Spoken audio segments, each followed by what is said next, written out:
Welcome to Benno and Hamflett in your house, a podcast reviewing WWF's iconic new generation B shows in order from the bust back to the boom. I'm Benno. And I'm Hamflett. And Benno, we've made it, mate. The difficult second album, as it were. Like the difficult second housekeeping. I think we can pull back the curtain here a little bit straight away, can't we? We can say obviously we put the first housekeeping out, put the In Your House 1 review out, and they were going out, we were recording them together, so we were kind of going to see all the feedback for better and worse.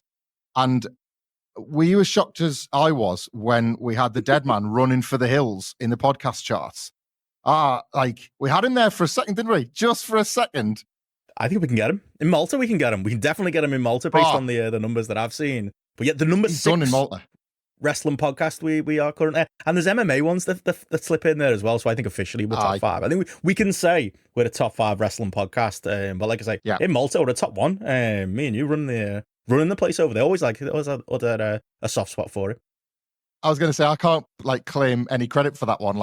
I'm working with the territory's top babyface in you. That's what it is. I look at that Malta chart and I don't see any WhatCulture. I see Benno and Hamflett and I see GRAPPL. So obviously that's where the Benno maniacs are currently residing. It's like when Bret in his book talks about Germany. I think that's what it is for you. It's like my fans in Malta. It's and I say not a draw in America, but a draw in Malta. That kind of works out well for the period that we're in, doesn't it? Did they do any house shows in Malta? They probably should have. If they could have found one hot building. That's why Man Mountain Rocks 1995 documentary was all filmed in England, because at least they had busy buildings for him to sort of make it look like it was still a hot product. Totally. Harder to get the gimmicks, but still a great town for them, I'm sure. Oh yeah, I'm sure you can still find stuff in those bum bags on the buses. I've seen some stuff, man. And all of that is not just to toot our own horn. Obviously, it's to thank everybody for getting on board. It's been brilliant. It's been so nice to not just sort of obviously interact with people in the ways that we have done so far. There's a bit more coming on that shortly, but just the sort of the conversation that there's been about it. There's been people reaching out over the YouTube comments and over Twitter and in the replies and everything. It's been brilliant. I don't know about you, but I felt like neither of us wanted to admit just how nervous we were that a complete lack of deep coverage from this era was either because nobody wanted to cover it, or worse, nobody wanted to hear about it.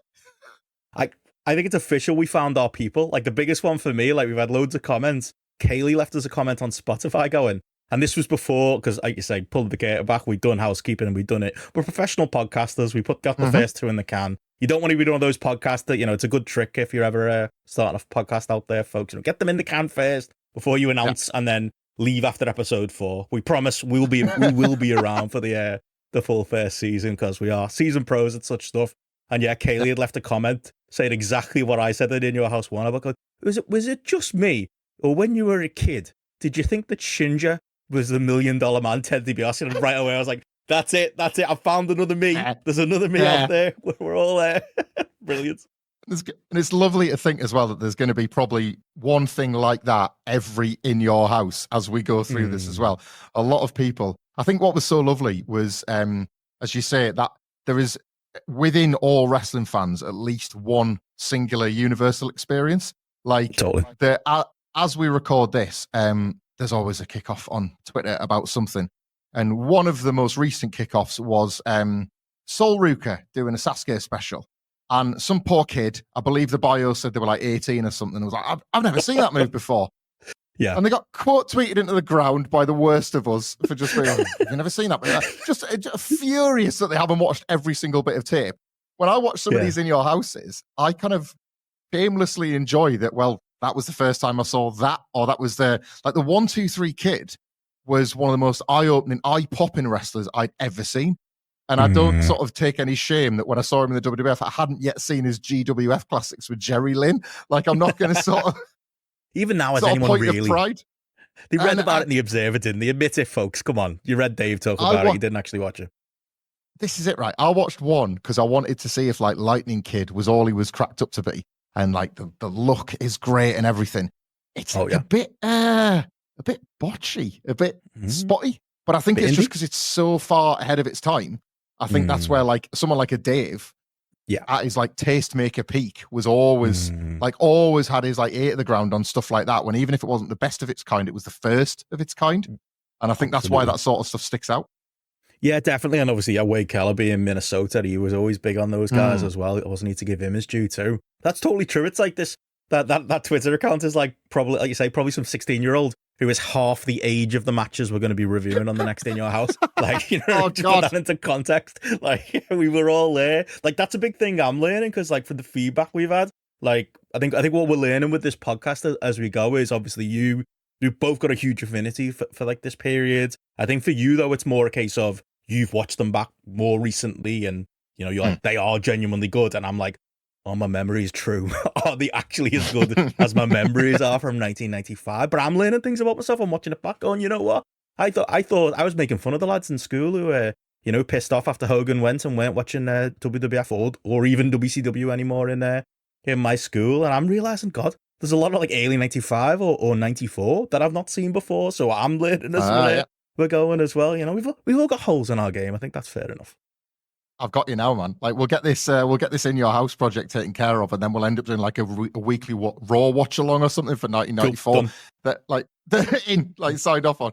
Do you know where, Benno? Where we could potentially do that is on Netflix, because the release that was the other big one that washed over me, and it was the In Your House It's Time graphic. It's Bret and Sid from 96. So we'll be getting there on our own odyssey soon enough. But it was the It's Time In Your House logo they've used on Netflix when you search In Your House. When you sent me it on Twitter, and the wave of relief that washed over me, not just as we were sort of talking about before we recorded, people very generously like giving us avenues with which to find it. It's not just that, is it? It's that people can still watch along.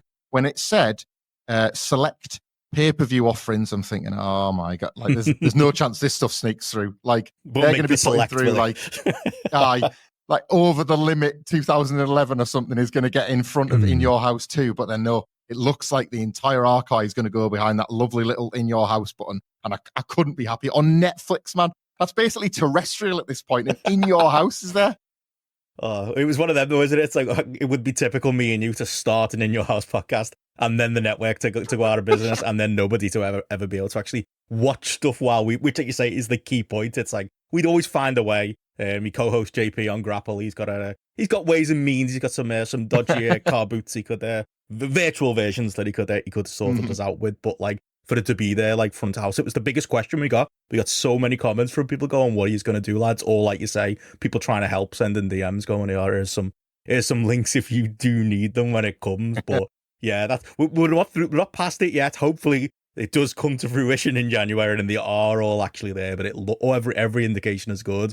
Like you say, the artwork is there. I feel like since we've started this podcast project, like I'm an expert now in Your House logos and such. I'm like, oh, they've used that one. They've used the one from In Your House 4 because that one's a little bit more high res. I see what they're doing there. And they always have to change, obviously, as we have the WWF logo to a WWE logo, and be careful with little bits like that as well. But it's going to be nice to see all the In Your House lore in high res and in Netflix. Everyone's got Netflix. I haven't. Everyone else has got it. You can go to your mum's, you can turn Netflix on and put it on anywhere in the world, and you'll be able to watch along with us. So yeah, that is a huge relief that we aren't those idiots just sat there in January going, oh no, what did we do?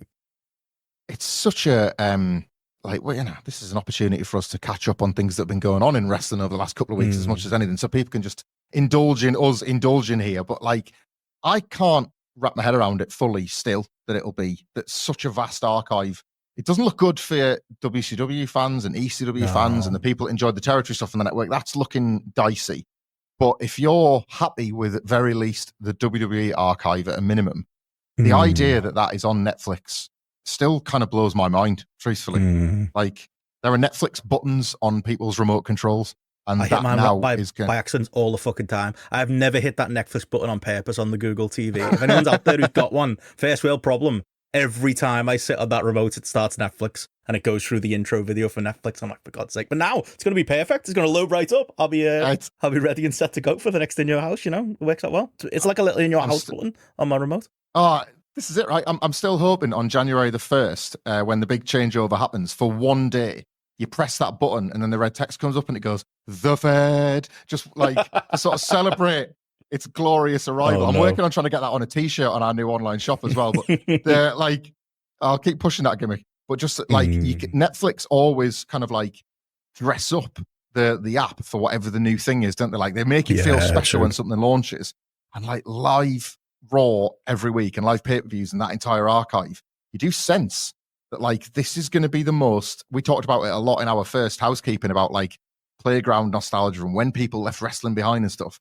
I sense this could be the most mainstream wrestling has ever been in this, whatever mainstream is in 2025, since you've got like The Rock, since you've got The Rock in the charts or something like that. I think this is the true definition of like the boom, because people are just going to be exposed to it they're going to see that logo every day. They're going to be invited to catch up on a Raw every day. It's just going to like be so like wrestling's never been so normalized as I think it will be when WWE appears on Netflix.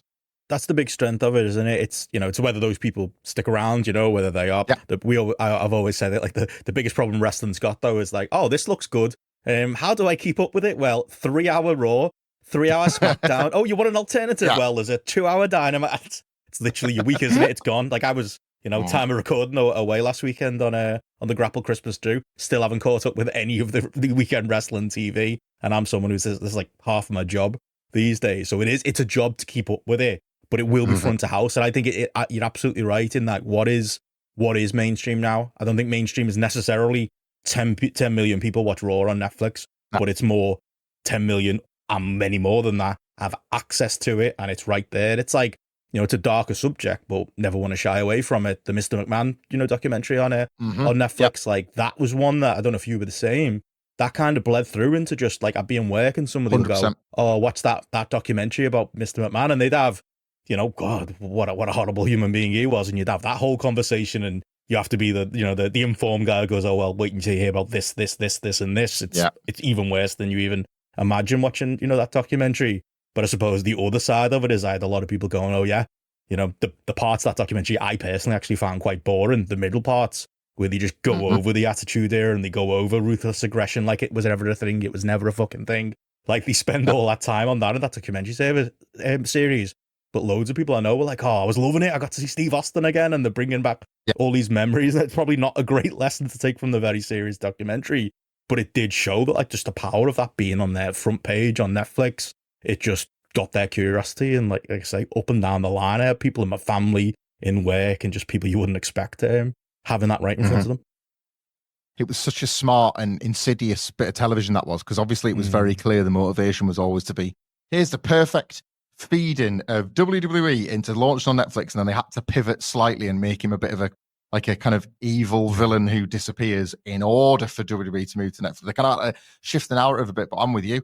Those episodes on Montreal and I was getting bored isn't the word, because I was getting quite angry, bored. I was like, how dare you do this again to me? But it's like, it's because you're not doing this to me or for me. You're doing it to and for loads of other people that, like, even if they know wrestling now, they weren't. They're not into it now. They were only into it at one point in their life, and you're mainlining them the period they care the most about with this slim chance that you might get them back again for WrestleMania season of all things in 2025. It was a very, very shrewd bit of marketing, all things considered, I think.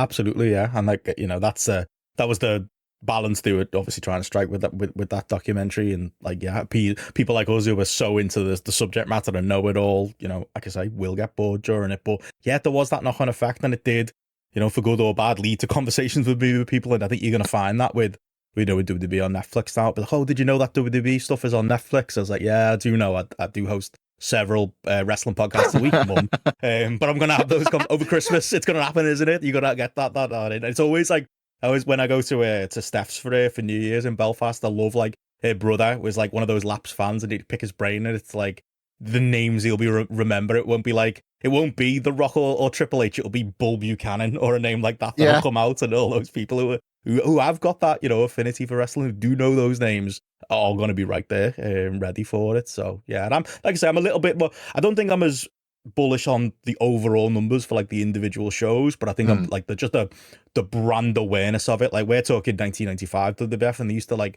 fly blimps with the WWF logo on it over sports arenas to just hope that somebody saw the logo, and that was a bit of exposure. This is that 20 times over, isn't it? You know, it's going to be massive from that point of view. That's it. Yeah, I think about it in like how, you know, like crime drama, for example, or crime, whatever they're called, like Making a Murderer and Tiger King and stuff. That became a phenomenon as a genre, didn't it? And this is like a thing that could happen for wrestling, especially in the run up to WrestleMania, where you might dip in, where casual fans might dip in anyway. Royal Rumble's a good example as well, where you've got every chance of dipping in.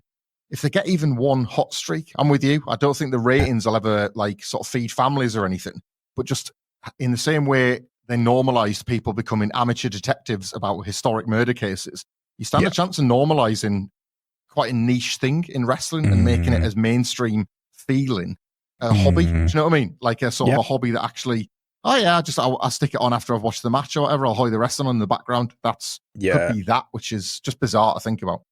That's always been WWE's advantage, hasn't it? You know, cards on the table, much prefer the AW product, mostly. At certain times, they're definitely testing me right now as far as which side is winning that war. Hopefully, by the time this goes out, AW had the great Dynamite and everything is fine again, and the power is back and all of those things. But like, like that's the big part of it. That like it's gonna probably at least make it so that WWE have that. It's that brand equity of being wrestling. Like people don't say, it's like Vacuum and Hoover, isn't it? Hoover's a company. Like that's another one my mum was correcting you're on. It's not the Hoover, it's the vacuum cleaner, Richard. But like that name's stuck, hasn't it? It's Kleenex instead of tissue. WWE is wrestling, and that's the big thing that AEW have had to fight against. Like, and actually look like they might have been making some ground on during the end of the Vince years. And now, WWE is going to be wrestling more than ever because it has gonna have the biggest pride of place anywhere going. So yeah, it's scary times or exciting times for yourself, mate, as Dr. Fed. I think that's it. I think for our Dr. Fed Matty on GRAPPL. I think I can mine a couple more years out of this before people get well and truly sick of the sight of seeing it when they just want to watch a film on a Friday night. That's it. What I did notice as we're recording today, WWE had registered a trademark for Raw Vault, which got me slightly worried that the Raw archives might not appear as we think, as like 40 seasons or whatever it is on Netflix. But to segue us nicely into our very first 5-star match review, we're going to be revisiting 2 Raws from, currently our favorite year, 1995 today, because we've had our first 5-star review. The very, very first one that came in through Apple Podcasts was from Ryan M3722. Thank you very much, Ryan, for leaving us this one. And a really great choice that hit exactly what we were after, basically, as a sort of ideal thing to talk about outside of In Your House. The message from Ryan says, Benno and Hamflett tackle the new generation, the era closest to my heart. Couldn't agree more, Ryan. Join them for the highs, the lows, the bright colours, and the general wackiness of this great era. I would love it if the guys could tackle the segment from the 9th of January 1995 Raw, where William Shatner appears on the King's Court with Jerry Lawler. And if they want to go full sicko, we always want to go full sicko. Always. The Bret Hart versus Jeff Jarrett match, I mean, that's music to my ears. From a week later, where Shatner is in Bret's corner, 2 of my all-time favourite Canadians teaming up. Thank you very much for that, Ryan. And indeed, let's use this as an opportunity to remind people, if you want to do exactly what Ryan's done and leave us a 5-star review, just like Ryan did, through Apple Podcasts, Spotify, or anywhere pretty much you can rate and leave a review, leave something in the comments.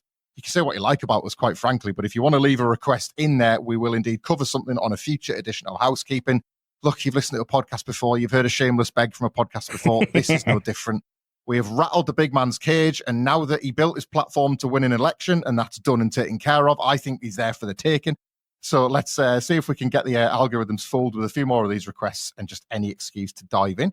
Absolutely. I'm assuming, Benno, like me, you embraced full sicko, and you've got both the segment and the match. Always. And you're up on the William Shatner arc of 1995.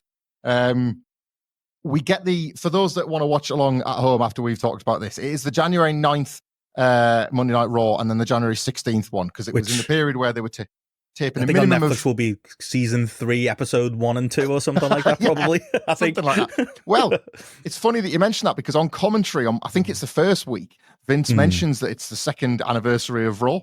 And obviously they're not doing like a big party episode. It's just, Raw's been on 2 years. Thanks very much. Hope we get a third one. But yeah, that'll be there. Season 2 or 3.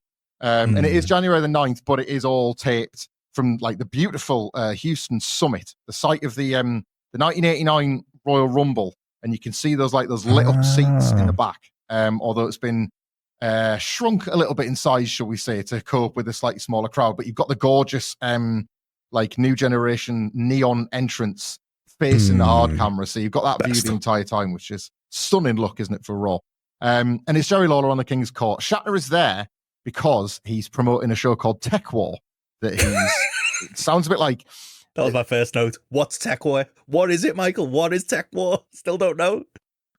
TekWar was obviously an attempt of William Shatner to take all that Star Trek fame and make something that sounds just enough like Star Trek. Or if you're wrestling nerds like us instead of space nerds and you get Star Trek and Star Wars mixed up, he's like, well, just put your hands together and join me for TekWar. It sounds very much like, because there's a lot of obviously TV muscle here that like WWE don't really have much power in the room. They've got to do whatever the network asks them to do. They're not a power player at this point. Business is in the bin. And TekWar is going to be following Raw every single week. It only lasts the one season. It's considered a bit of a dud and a high profile one at that. But Raw is there to be a platform for Shatner. He's there to sort of promote his show. And the show hasn't aged well, but it reminded me of that Little Britain sketch with Dennis Waterman where he sings the theme tune, writes the theme tune. That feels like William Shatner was in the bones of TekWar and he was prepared to do anything, including work a Raw taping to try and get this over. Oh, brilliant. Like, that's it. And it's funny because it's like, is this your audience, mate? I've had this my whole life. It's like, wrestler, are you a comic guy? Because I feel like there's crossover Not there, really, but no. it's never really existed for me. People kind of just assume if you're into one, you'd be into the other. Same with sci-fi, really. I'm not necessarily a sci-fi nerd. What's that shop? What's that shop when like wrestling's hot? They have figures. Is it called Forbidden Planet?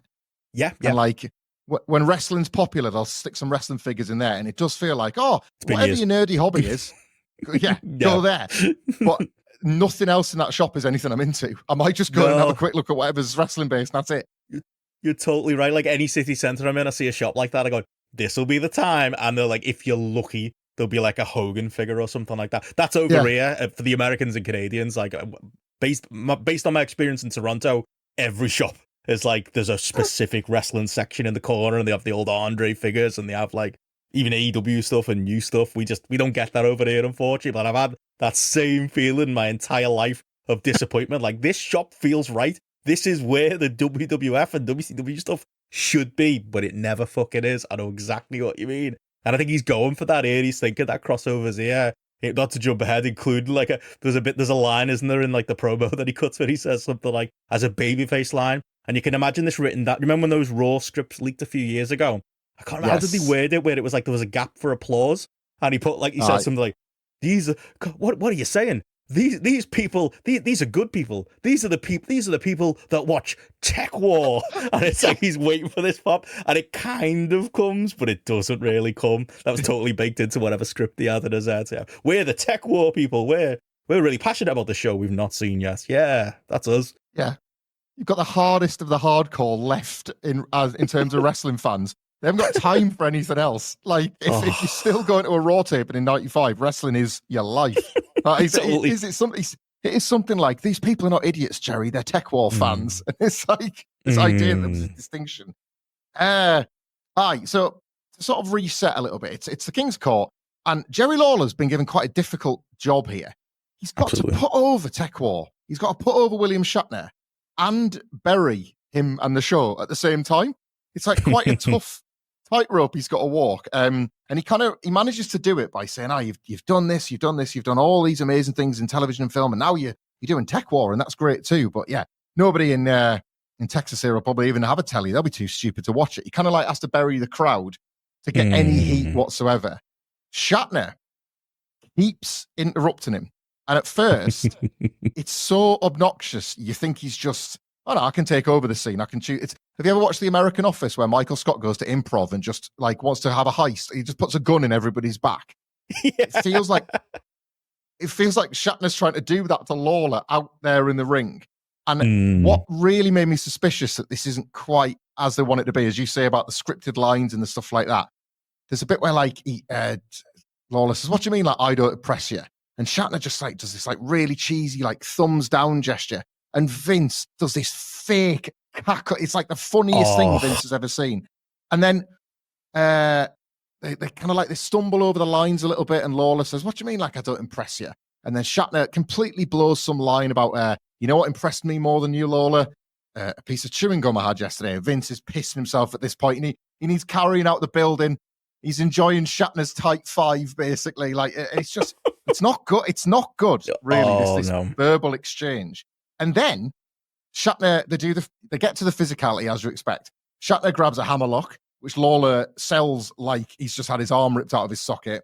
And then Lawler takes a run at him, and Shatner falls backwards, does like a judo throw. Lawler goes like arse over tit into the ropes, and it's at that point that Bret hits the ring. Massive pop for the Hitman. I want to talk about his look specifically in a second, because I could have just sat and freeze frame that while I had my dinner when I was watching it, quite honestly. But yeah, to be absolutely fair to Jerry Lawler, because there's plenty to dislike about Jerry Lawler a lot of the time, there are some wrestlers that are perfect for certain roles. And could Jerry Lawler and Jeff Jarrett, and the roadie, to be fair, have been any better for this Shatner stuff? They were absolute perfect stooge heels. And considering that Jarrett, this is the go-home taping for the Rumble, where Jarrett's about to beat Razor for the Intercontinental title, I was just so impressed that Jeff was smart enough to realize, yes, I'm going to be made to look a fool, but I'm going to get pictures with William Shatner. Like, there are some things bigger. That's why he points at his head all the time. There are some things bigger than taking a loss here and there, because this might make the papers, this might make the trades, because they're going to be doing USA co-promotion. So yeah, that's the setup, and we have the match the next week. But yeah, what other takeaways did you have from the build up to the match? Oh, same as you. It's the Vince laughing. Like, I can't. It's like Vince is in. There's a celebrity on screen, and this is the thing. It's hard to get into. And this is the Vince in 1995. All of the things aside, like, how'd you get into the man's head? Is there like, does he think this is what like the people need? They need me to like fall over laughing at every. Not even the jokes. It's pretty much everything Shatner says. Like, that's something people at home want, or that's what he imagines the audience at home should be doing. Like, it's so, he's so, as we'll find, like, through this 1985, he's not a man with his finger on the pulse whatsoever, and doesn't really, I don't think he's clued into what his audience actually wants, but it's so obnoxious, and it is so suck up, and it is so, like, how blessed we are to have William Shatner here. But that was it's how good Lawler is here. Like, Lawler is shepherded in this entire thing. You're absolutely right. It's a skill. So it's the heel commentator skill, isn't it? To bury something and put it over at the same time. Jesse Ventura had it. Even Jericho wasn't so. That was one of the few good things you could say about his Rampage commentary, or in promos. MJF's, a good one at it, and that he sometimes he'll just bury people for the sake of burying people, but then other times he'll say things in a way that it's like, oh, reading between the lines, he's actually quite putting the babyface over here. And Lawler has got that mastered as an art, and he has to be, because Shatner is all over the place, both in promos and then, like you say, the physicality in there as well, and obviously Jeff and Rhodey are the big parts of that as well, and they have to help keep that stitching together. And it's pulling that monkey flip off is hard work. It's barely a monkey flip. It feels like maybe they should have reshot that part of it, but it kind of gets there. It's close enough, but you can see Shatner just gets into it, and he's throwing like elbows, isn't he? It's that running elbow that he hits, and he's just going mad, and I think he's supposed to at one point throw Rhodey over the top rope, and instead he just takes him to the corner and starts hitting his head on the corner, like, forcefully though. There's no selling. He's full on. Like, it's shoot, isn't it? Shoot 10 count in the corner. Like, he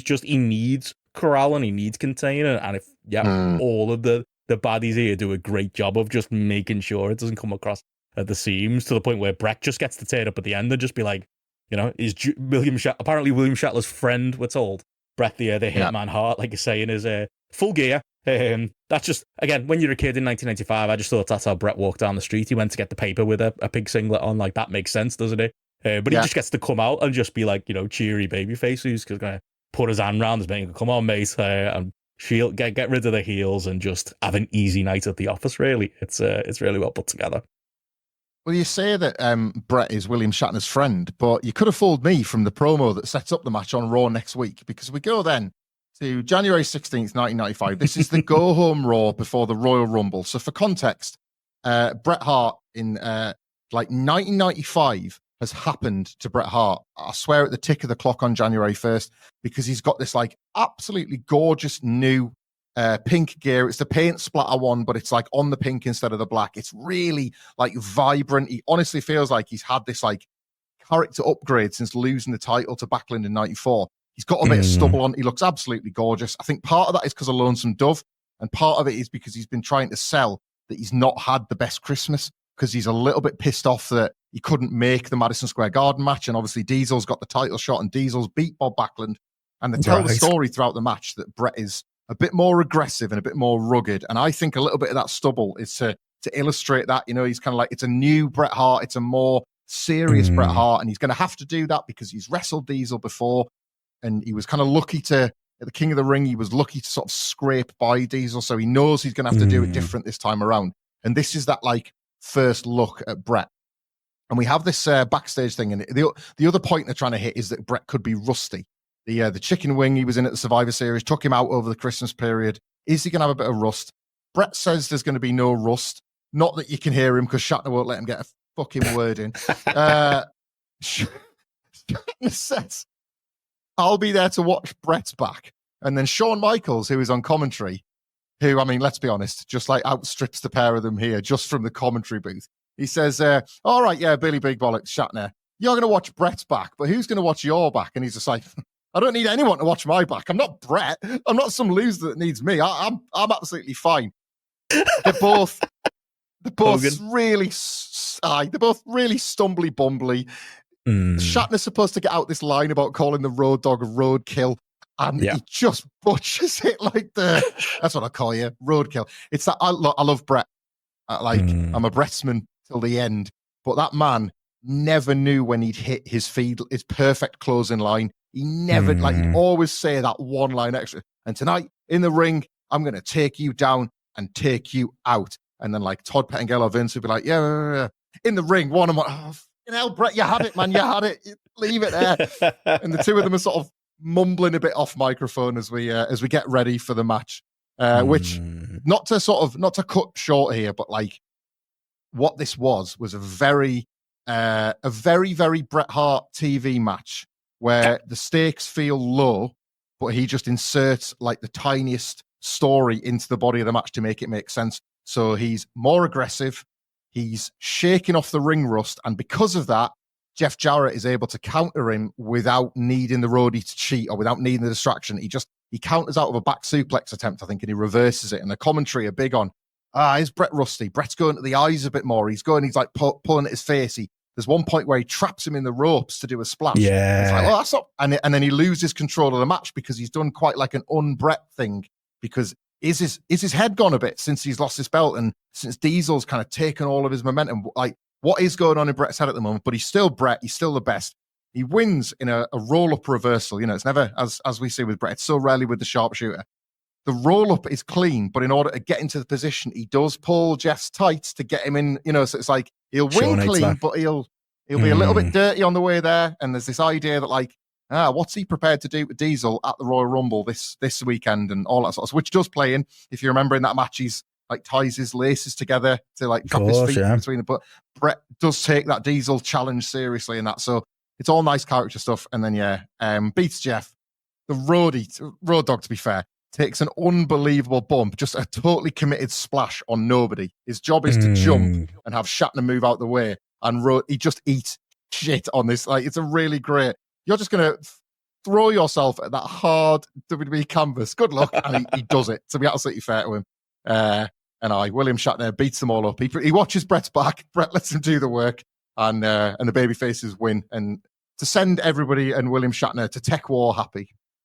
I reckon I'm going to have a lot of Roadie love, bit of criticism too, but Roadie love in this episode and our next episode, in that he's that one keeping it together in the seams, as I mentioned earlier. Like the beat down at the end from Shatner is all him. It is, like you say, it's all him just guiding Shatner through it and just being, all right, well, he's going to try and scramble my brains. I'll just go with it. I'll make it work. Even in the match itself, like you mentioned there's the point where Bret is tying Jeff up in the ropes. I don't know if you noticed, but the ropes kind of half slip. And Roadie does a great job of holding them in place, yet making it look like he's trying to pull Jeff out. It's brilliant. He's literally he's the third man there. He's playing all sides. He's covering all bases. He's great in this. And yeah, it's very much like a run through the motions. Two of the better workers at the time, working a match. But you're totally right. There is that story there. It's a very Bret one where it's like, that's our finish. Let's work backwards and how we get there. You can see it's very meticulously put together there as well. But yeah, it's a really entertaining piece. I'm not sure if I don't know where are you on Shawn Michaels as a commentator? I'm not so sure on him. Like, he's very, I kind of, because I ended up watching a little bit of this Raw, just throwing it on and, seeing what was there, a bit of nostalgia for the time. It opens great with a Shawn and Vince in front of what is very clearly a green screen, trying to pretend that the ringside for Raw, because, budget cuts and where we are in time, to the point where Shawn's literally looking over Vince's shoulder off camera, trying to act like he's seeing things that are going on in the ring. And that kind of sums up his commentary performance for me, because he feels like, this is before we had commentary in video games, but he's like a video game commentator, where it's just like he's got like these stock lines where it's like, well, I've got news for Shatner. Anything can happen in the World Wrestling Federation, full stop. And then like a couple of minutes later, he'll throw in another platitude. It's like, I was starting to think, is this post-produced? Has he gone back like the green screen and introduced all these lines in there? It's a strange thing. It's a team I'd forgotten about, Vince and Shawn, and obviously, it's probably where Vince's love for Shawn came from, probably working with him close like this. Yeah, well, so what's happening here, obviously, is they're still figuring out what to do now that Randy Savage has left. So Savage leaves, like, just before the Survivor Series, and obviously they've lost their kind of main color guy on Raw, and as a result, like, sort of Vince cycles through a few wrestlers. He tries Jim Cornette quite a bit around this time.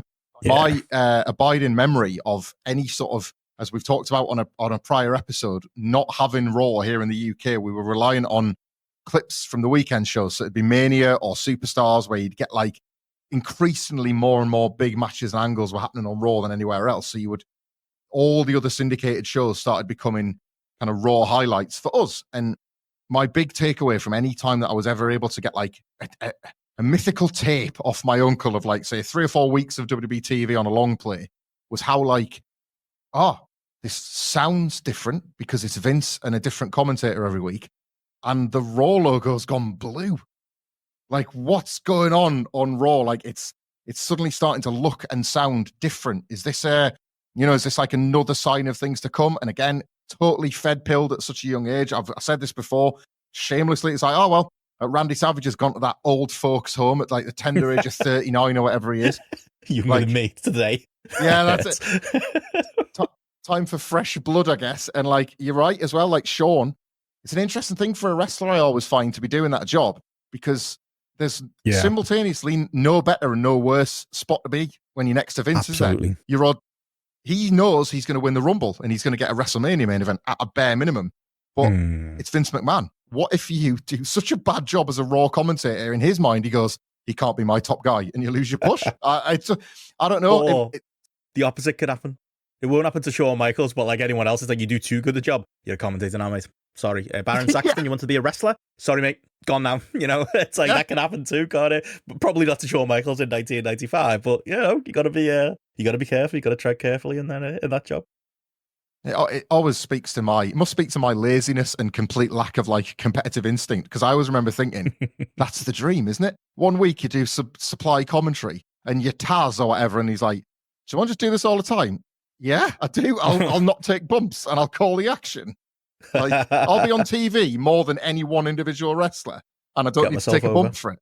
Yeah. It's a good spot to be in, isn't it? It's that balance. You want to be on like a B show or something like that, where you're getting your reps in, you're getting close to the boss. Like Shawn is probably at this point getting in his ear a little bit about what might be coming up in future, but don't make that your entire being as well. It's like that perfect mix. It's like, it used to be a great hack in there. I don't know if you were an EWR player, but like, as Tony Khan is still to this day. But when you play it, you need to be. I'd always do that. I'd sign a wrestler with high charisma and just make them equal a commentator. It was cheaper than trying to sign a commentator. And actually, now that I think about it, I think that was just 1995 Vince, wasn't I? Because that was probably the reality also in real life. All kind of works. Friggin' Michael Hayes thinking he's going to be brought in as a wrestler, and Vince's like, I got some news for you, pal. Sorry, mate. Cut that hair and put a suit on. One more thing on this, and I feel like this might be a regular theme of these podcasts as we cover this specific era, and what I think is a mutual favorite wrestler of ours from this period of time.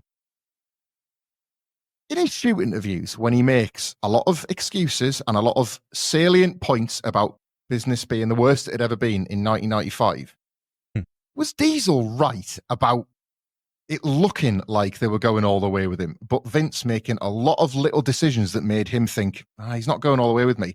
Why was Diesel not in this spot instead of Bret? You've put the challenger in the Shatner babyface spot instead of the champion. Like, this is a Bret-centric story, and I get that you want to prep Bret for Diesel at the Rumble. You've got two wrestlers there. You got to promote them both.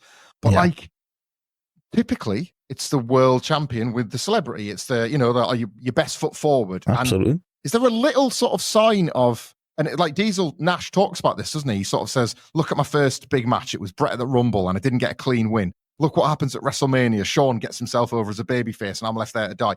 Like, and then I've got to work like 3 consecutive pay-per-views with Sid. Like, champions elevate poor material, and, that's the role of a champion, is to take what you get and make it great. But sometimes I look at the evidence and I think he might have a point, I think it's a bit like, isn't it? Like, Vince is like, is it head or heart? Is like, big man, yes, put the belt on him. And he's probably got people who have got more sense around him who are probably going, but, Shawn's better. Bret's better. And it's probably the subconscious of listening to that and realizing this is probably not long for this earth. Because I think it's true of that, and it's true of, obviously this would be a perfect role for him, and it's the type of thing you could imagine. He never had the only problem, maybe, I don't think they realized this at the time, but I think Diesel would have struggled in this segment, because I think he always struggled in those. It's like when he's trying to cut the angry promos, it always just sounds so phony and forced. All you want really is Kevin Nash to just be leaning back, wisecracking. Imagine him and Shatner having a couple of beers. That'd be entertaining. Yes. But in a segment like this, where he's got to do a lot, he probably would have performed well. He probably wouldn't have done great. But I think there is that unconscious bias of Vince leaning on Bret. And like, later on as the year goes on and into In Your House 2, it's like, Shawn is like, it's like Diesel is on screen, but it's all but Shawn, because Shawn is like literally running around him in circles, just swallowing up all the camera time and getting all the focuses, and he gets better spots in some of Diesel's matches going forward as well. He is literally the thing your eye is always drawn to, because he's Vince's actual love, which is an interesting psychological thing, considering it's Diesel. He has tall. Surely that's enough. That's all you'd want. And maybe Vince isn't all the way in love with him. Probably is something given away there. And I will say, like, from this Raw, and I would watch this again and be totally fooled into thinking, everything's fine. What you're talking about, like, it's not small, it's intimate, and it's not empty. It just looks cool. But you still cannot accuse, like, they would still book long term. They would still, yes, they might have to make like sort of rash decisions when business was down. Like, we'll get into it when we do review In Your House too. There's a lot of context at the time about like a lot of jobs getting lost and a lot of wrestlers that were constantly on the bubble. This is the water coolers getting taken out of Titan Tower, sort of mythical down period for the business. But to sort of bring us back to our timeline, this whole thing with William Shatner starts with Jerry Lawler slagging off Bret Hart. And what were we talking about on In Your House 1 in May? Jerry Lawler and Bret Hart finding their way back together again. This is something, this Shatner thing gets used as the first seedling for the sort of the rebooting of the Bret Jerry Lawler feud, so they can actually pay it off this time, because they couldn't back in 1993, and they're starting it in January. Bret's going to have Diesel at the Rumble. He's going to have Bob Backlund at WrestleMania. He's going to have Hakushi In Your House, and the entire time they're seeding Jerry Lawler to get to In Your House 1 and to get to, well, the payoff that we won't see at King of the Ring 1995. That we're still thinking constantly long term. Yeah, and it's, it's that you and I are destined to this forever. It's that reliable thing that Bret can always go back to, that Lawler can always go back to. But it shows you, because I think during this period, I think I've hit, doing prep for the next In Your House we're going to review. Like, I was listening to a bit of Bruce Pritchard's podcast, and he was saying, like, this is a point where, a lot of ideas on TV and a lot of things that are going on feel very Vince-pilled, but actually me, and, it's Bruce Pritchard, take it with a pinch of salt, but me and Pat Patterson pretty much have free reign at this point to kind of put our ideas and sit back and plan things out longer term. And I think that shows, doesn't it? It's like, it is the Pat Patterson effect of like, okay, what are we doing 2-3 months down the line? Which heels are going to be on which side, or we're going to be flipping Shawn later. So, we know we've got that ready to in the holster to go. What's Bret going to be doing in March? What's Bret going to be doing later in the year? That foresight and planning is there. There are that's the thing about this, like this period of time. It's like, it's the doldrums to some, and it's, Vince McMahon's worst excesses to some.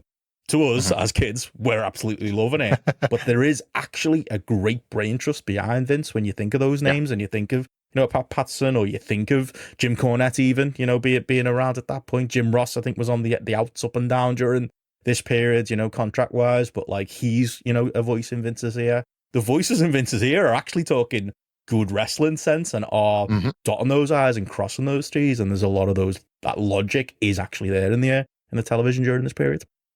It's why, like, I think you could have a very good faith argument about the new generation being amazing and an equal argument about the new generation being terrible. It's because it is such a mix and such a melting pot of ideas, but you see them colliding all the time.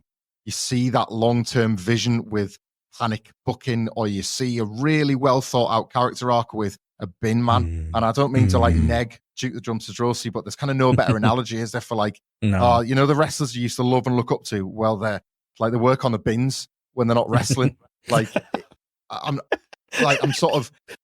not using that as a stick to beat that as a job, indeed to beat Duke the Dumpster Drosi with, but it was just this idea of like, hang on, so like wrestling isn't enough. Like, you've got to be a country singer, mate. You've got to be number one in the charts, even though we're telling you every week you can't buy the record anywhere. That's weird, isn't it? We've got to beat you over the head with that, And speaking of the long-term plans and the pushes that kind of come out of nowhere, we should touch, I suppose, as this is our housekeeping, before we leave In Your House 1 behind forever and get onto In Your House 2, that spot in the middle, that Jerry Lawler, Bret Hart payoff, that again, so if we're talking about the feud starting in January, it gets silly, but it gets all the way to a Kiss My Foot match at the King of the Ring. Why? Because they want to introduce Jerry Lawler's dentist. So you can sort of like, well, it's really dumb and it doesn't justify it, but if they wanted to bring in a dentist, that's a way to do it, I guess. So that gets paid off at the King of the Ring, but perhaps more notably at the King of the Ring, Shawn Michaels isn't able to make it past Karma despite being the favourite. He tries on the crown and it's too big for his head, which is something they've edited out of the network version of the pay-per-view now, because that's a pretty bad sign. Bit of a giveaway, yep. That's it. Karma gets to avoid one of the only people that doesn't have to lose to Shawn Michaels, and it's a member of the BSK. Figure that one out. And then kind of out of nowhere, you have this final of Benno and Hamflett's new favourite wrestler, Savio Vega, and we're going with Mabel. Ugh. It's funny, isn't it? Because, like, I remember at the time living through this, and I don't think I would have questioned Mabel. You definitely question it looking back when you see his performances, and you see he's very.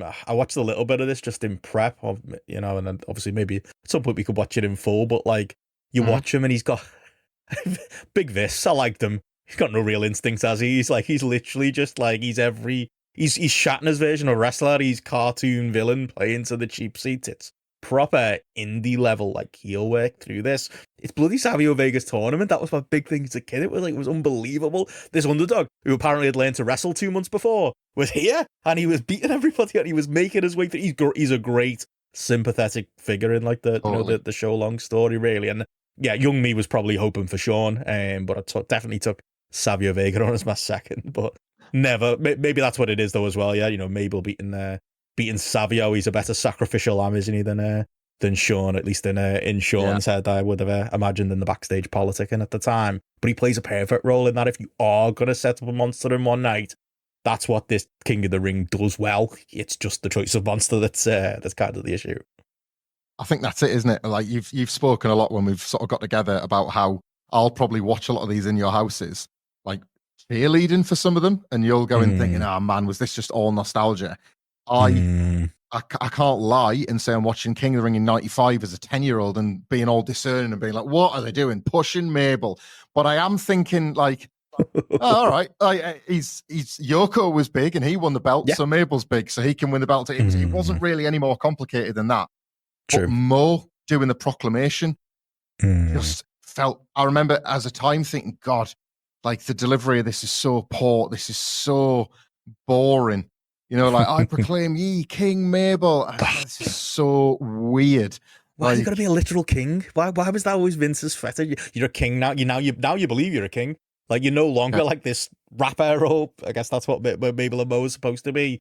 you're a rapper that believes he's a literal king now because you're wearing a crown. Like, it's so shit. In a company that already has a man that believes he's a king, and we kind of just accept that with Jerry Lawler. Like, you've now got a second.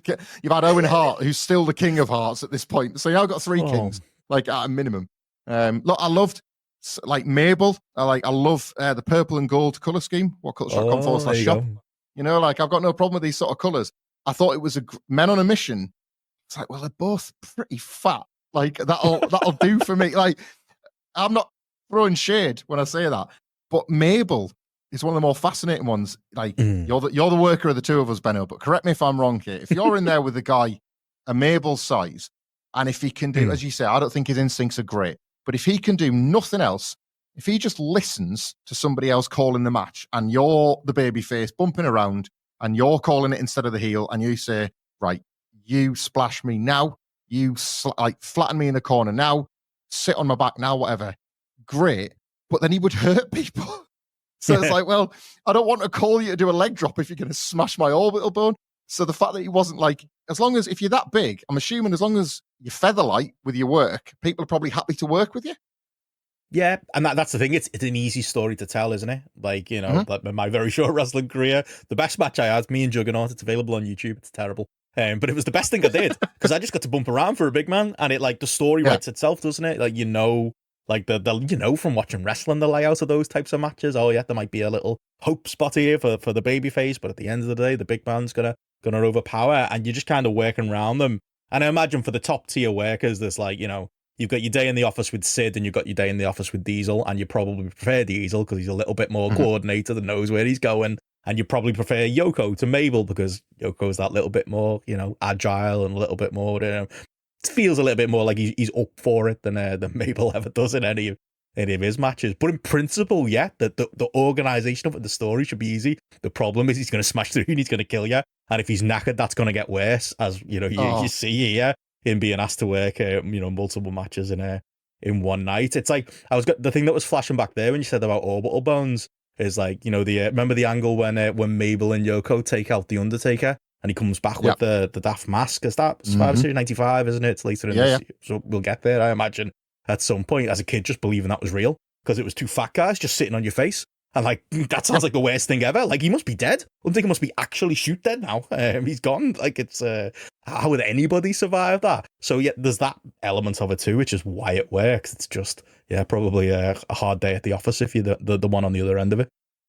I think that's it. I think that's it. The bonsai drop was effective enough that like you're like, well, yeah, sitting on you, as you say, crushing your face, whatever it is. You see, we've all had older brothers or cousins doing that to you. You know, it's easily done. That's it. Yeah, knock the wind out of you at a bare minimum. You know, so yeah. This is us. We've done what I was dreading doing, which was ultimately justifying the Mabel push. So I think we've done our service to the new generation once again. No, Mo's the one who drags it down. Mo's one where like would you have believed he was 25, 45, or 65? Like any of the three he could be at any given time. I think the truth is he's closer to the 65 end, I think, but he could have been, couldn't he? Like, it's like he's one of those people. He was a better heel than a babyface, Mo mind, because obviously as Sir Mo, which is quite a funny, idiotic character change that you get to be a Sir, but like Mo. He can at least like scream at the fans and do the cheap heat stuff. Yeah, there is there's a babyface video when Men on a Mission first come in, and obviously they've been asked to like stand in front of a green screen and just sort of like mean mug, but as baby faces, just pull faces like Mabel's doing it. Oscar's rapping, obviously, with their baby faces. And Mo, God, like, you're watching this after we've finished this video, or pause this video, go and have a look for this video, the Men on a Mission music video. All he can do, because if you remember, he's got like the grey hair rather than the black hair at the time, which ages him even more as a baby face. He just kind of leans in and goes, his face doesn't move, completely expressionless face. He just, and you're like, are you all right, Mo? Are you okay? Just sort of pity him. So at least as a heel, he kind of like, all right, yeah, you know how to scream like fans. That's something. Yeah, and that does sort of take us nicely into in Your House 2. I'll do a quick rundown of the card to prep people for the In Your House 2 review. That's going to be coming obviously a fortnight from today, because Men on a Mission will be on the card. They're on the undercard against Razor Ramon and Savio Vega in a nice bringing together of the debut that we sorted in Your House 1, and then obviously everything that went down at the King of the Ring. Elsewhere, you've got Bam Bam Bigelow taking on Henry Godwin, with Henry Godwin acting as a sort of partial member of the corporation, but it will please you to know we'll get deeper into that story as the In Your Houses progress. Owen Hart and Yokozuna, speaking of Yokozuna, they're still the tag team champions coming out of King of the Ring. There's no changes there. And they're going to be taking on, I think, what's going to be a perennial favourite of ours, the Allied Powers. A very short but sweet run. I'm looking forward to digging into the Allied Powers to get your thoughts on that. Too. We've not discussed this off air, but I just, again, I have certain feelings about like universal fan experiences, and I think the Allied Powers represent quite a few of those. We've got the Roadie taking on the 1-2-3 Kid and I'm going to save it for the review, but I think something that was an on-paper sort of work rate statement WWE were trying to make by booking the Roadie in sort of matches like this. It's because Jeff Jarrett is defending his Intercontinental title against Shawn Michaels. And then in the main event, we've got Psycho Sid and Diesel one more time because apparently In Your House 1 with its dreadful finish wasn't enough. So we get them with the Lumberjacks, 15 heels and 15 baby faces. I tell you what, if you consider that the Rumble had to be 30 minutes because the roster was so scaled back, more so than it ever been. They don't half love putting as many guys as possible on the screen at once, don't they? It's this insecure roster's bigger than ever. If anything, shut your face, it's massive, and it couldn't like sort of scream insecure than putting 30 people ringside to look at anything other than the two wrestlers in the ring. When you have to point out Jacob and Eli Blue, you know you're struggling. Techno Team 2000, you know you're struggling with numbers. I can't wait to go through some of that. I'm buzzing, man. I'm buzzing. And yes, just as one last quick plug again, leave us your 5-star review. Send in a 5-star match review. We're looking forward to getting going on In Your House too, but these housekeeping episodes will always be the same. Stick a 5-star review and leave a match request of any kind in the comments. New generation stuff is great. We'll try and find a way to weave it into our little story. But if you want to do it on anything brand new, anything really old, anything CM Punk, we'll welcome pretty much anything as long as it comes with a 5-star review. Get us cheating those algorithms and getting talking about more stuff outside of the In Your House window. Absolutely, that's it. Well, everyone's support is massively appreciated. But we're a startup, aren't we? Essentially, obviously, I've got GRAPPL, you got WhatCulture going, but this is very much an independent project. So every little bit of support helps. Whether it's a comment, simple as that, a like, a share, a subscribe, any of it all helps and gets us, like you say, in those algorithms. And we can reward you guys as well with that help, but obviously with the 5-star match reviews and other such stuff. But otherwise, it's just great hearing from people, isn't it? It's great hearing from people with these similar shared lived experiences, and even past that as well, the younger audience that seem to be out there as well, who are going back and seeing some of this stuff with fresh eyes for the first time as well. Everybody is welcome in Benno and Hamflett's house. We've even got a sofa, mate. You can crash on that as well if need be. I think we might find ourselves with a guest come In Your House 3 on that sofa. He won't leave the sofa once he comes. We'll see. That's a good teaser for you. But no, I guess that's it for another housekeeping. I feel like we've got everything squared away. The house is in good shape. Follow along with us on Twitter, /X, maybe /Blue Sky for you. I'm not sure. I'm at Michael Hamflett. And I'm at Benson Richardy. And until next time, thank you for the house.